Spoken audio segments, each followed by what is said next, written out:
నర్సరావుపేట బాబాపేట 6వ వార్డులో అగ్ని ప్రమాదం జరిగింది. స్థానిక సమాచారం ప్రకారం ఇంట్లో ఎవరూ లేని సమయంలో ఈ అగ్ని ప్రమాదం చోటు చేసుకుంది. పక్కింటి వారు పొగలు కనిపించగానే వెంటనే అగ్నిమాపక సిబ్బందికి సమాచారం అందజేశారు. అగ్నిమాపక సిబ్బంది చేరుకుని మంటల్ని అదుపులోకి తెచ్చారు. షేక్ మాబు సుబానీ ఫాతిమా దంపతులు టిఫిన్ బండి పెట్టుకుని జీవనం సాగిస్తున్నారు. దాదాపు 4 లక్షల వరకు ఆస్తి నష్టం జరిగినట్లు తెలిపారు. సర్వం కోల్పోయామని, ప్రభుత్వం ఆదుకోవాలని మాబు సుబానీ దంపతులు వేడుకుంటున్నారు.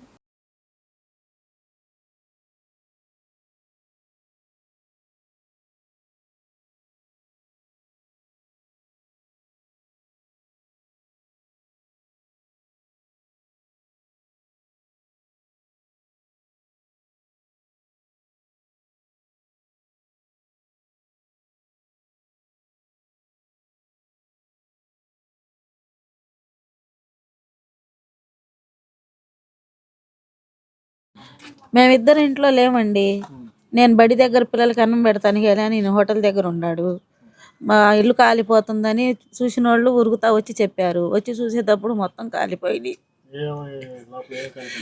బీరువా కాలిపోయింది, ఫ్రిడ్జ్ కాలిపోయింది, ఫ్యాన్లు కాలిపోయినాయి, నా బట్టలు మొత్తం కాలిపోయినాయి, సామాన్ అంతా పాడైపోయింది. చాలా నష్టం వచ్చింది. వాషింగ్ మిషన్ కూడా కాలిపోయింది.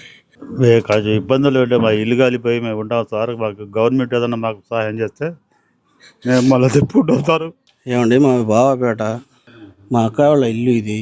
వాళ్ళు టిఫిన్ బండి వేసుకుంటే నడిసిద్ది, లేకపోతే లేదు. ప్రమాదవశాత్తు కరెంట్ సెక్యూరిటీ ఇంట్లో సామాన్లన్నీ కాలిపోయినాయి. ఏ పూట తెచ్చుకుంటే ఆ పూట తినాలి, చేయాలి. వాళ్ళకి ఏదన్నా గవర్నమెంట్ వాళ్ళు అనుకరించి సాయం చేయాలని కోరుకుంటున్నాను.